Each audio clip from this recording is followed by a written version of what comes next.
Hey guys, what's up? Shin0525 here, coming at you with another video. And you guys want to hear a joke? The PlayStation 5 Pro. Yeah, so anyway, I think we've all heard it by now. I know I'm a little late on making this video, mainly because I only make videos on the weekend. So if anything happens during the week, I gotta wait until the weekend to film my thing, and then later on in the week to actually post it. So I'm usually super slow when it comes to like news and information or responding to it. But the PlayStation 5 Pro just got announced. You guys probably all saw it. It's $700. No disc drive. But apparently it is more powerful than your standard PlayStation 5. And the thing was, the PlayStation 5 was a console that was supposed to be made for me. I remember when, for example, I don't have a PlayStation 5. I have a PlayStation 1 through 4, but I don't have a PlayStation 5. And I didn't want to get a PlayStation 5 when it first launched because there weren't that many games to play on it at launch. And with the PlayStation 4, I was a little disappointed because I got the PlayStation 4 rather soon, like within the first year it got out. And don't get me wrong, I love my PlayStation 4. But then when the PlayStation 4 Pro came out, I was kind of disappointed. I was like, oh, god damn it, I wish I got the more powerful one. So with the PlayStation 5, I decided, listen, it's going to come out. I know they're going to do an upgraded version. I will pick up the upgraded version when that comes out. And I was totally planning on getting a PlayStation 5 Pro or whatever they were going to call it, but it ended up being the Pro. And I don't want it. I don't want it now. Because everything they showed with the PlayStation 5 Pro just does not interest me. Again, I'm not a graphics whore, so I don't care if the game doesn't look super, 100% of what it could look like. I don't mind if animations aren't slightly as smooth as they could be. I don't care if, the anti-aliasing isn't as good as it could be. Where, if I ever did get a PlayStation 5, I would never take it out of performance mode. I would always put it in, always care more about how the game plays rather than how the game looks. And it seems like the only thing the PlayStation 5 Pro can offer you is the fact that you don't need to choose between performance mode and graphics mode. You can just do them both at the same time, which I guess is cool, but again, it's just that's not the thing that's going to sell me on a console, especially a $700 console. I can buy two Odin 2s for that much money. So yeah, no, it's priced way too fucking high.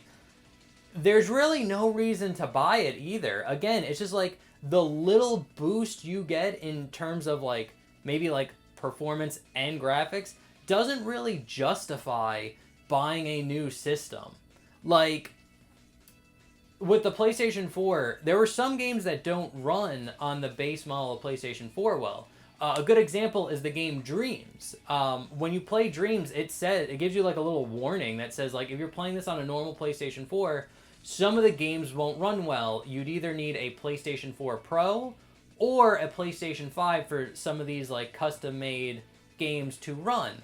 And that's kind of what I was thinking the PlayStation 5 Pro is going to be, where we're going to get games that can only run on the PlayStation 5 Pro, but that's not the case. Again, even though it's a big jump, I guess, in terms of power, it's really worthless. Because there's really no games out on the PlayStation 5 that I need to play. And I think Sony is going to, not that they're going to go out of business or anything, but they are going to take a hit in the near future. And the reason why is because I believe the decision-making body, the bigwigs at Sony who are making the decisions on PlayStation and stuff like that, they don't understand gaming.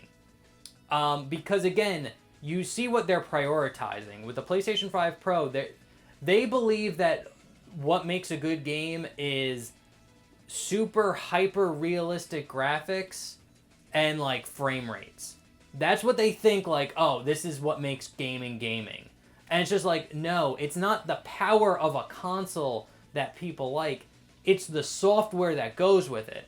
Basically, Sony, you need to start making fucking games. And it's like, you look at the PlayStation 5's library, it's like, yeah, they have a few exclusives, but not that many. Like, again, it's just like, it's not worth getting a PlayStation 5. Because if you have a gaming PC or like a Steam Deck, you can pretty much play all the big name games that are coming out on that. You don't need a PlayStation 5 for it. But it's just like, yeah, you get games like Spider-Man 2 and like The Last of Us.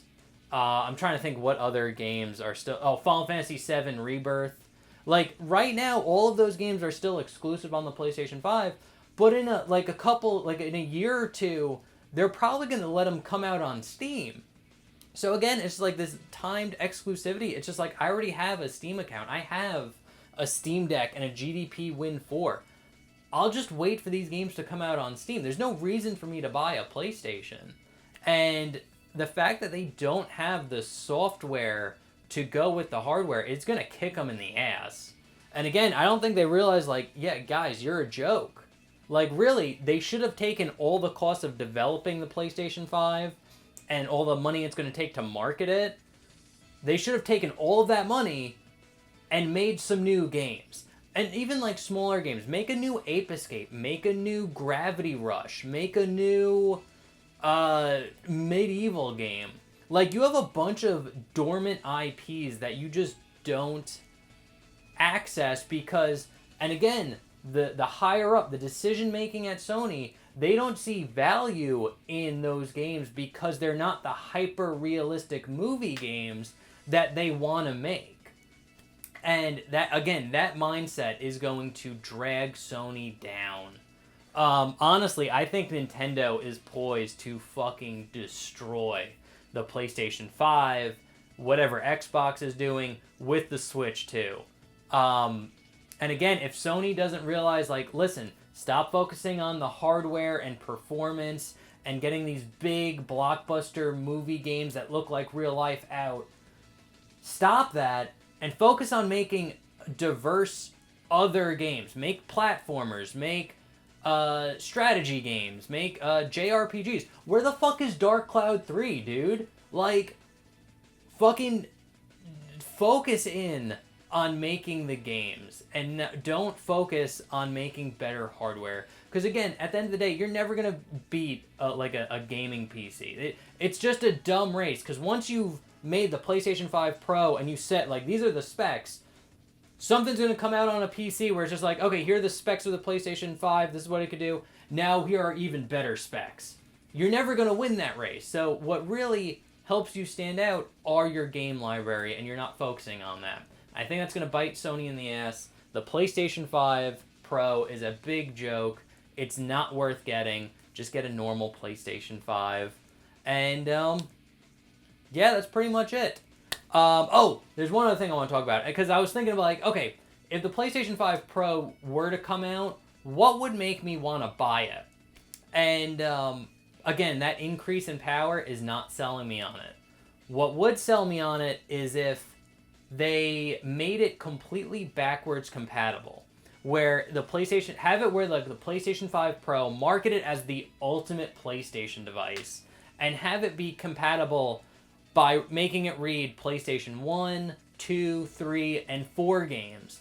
But take it a step further than that and make it where, like, if you have a PlayStation 1 game, you can put the disc into your PlayStation 5. It'll read it through an emulator and, like, be able to play the game upscaled, things like that. Because they already have the emulator to play PlayStation 1 and PlayStation 2 games, and I think they're working on one to play PlayStation 3. But have it run through the emulator and take it another step further and have it be able to read the ISO file off the disc and be able to extract it and save it on your hard drive. So, say you put your PlayStation 1 game in or your PlayStation 2 game in, you can save it on your hard drive and then you don't need the disc anymore. And then you could just play it whenever through the emulator. If they did that, I would buy a PlayStation 5 Pro day one because that is an awesome feature. But again, they don't care. They don't care about older games. They don't care about their legacy lineup. They just care about super realistic graphics, power, and making movie games. That's what the higher up in Sony want. That's the decision-making body at Sony. That's what they believe is going to move them forward. That's what they believe the PlayStation brand is going to be. And if you keep believing in that, you're going to lose a lot of people. So, anyway, that's pretty much it. Those are all my thoughts on the PlayStation 5 Pro. Very disappointing. Pretty much a joke. Other than that, thank you guys so much for watching. Let me know what you think down in the comments below. Remember to like, comment, subscribe, and I'll see you in the next one. Okay, thanks, bye. Later.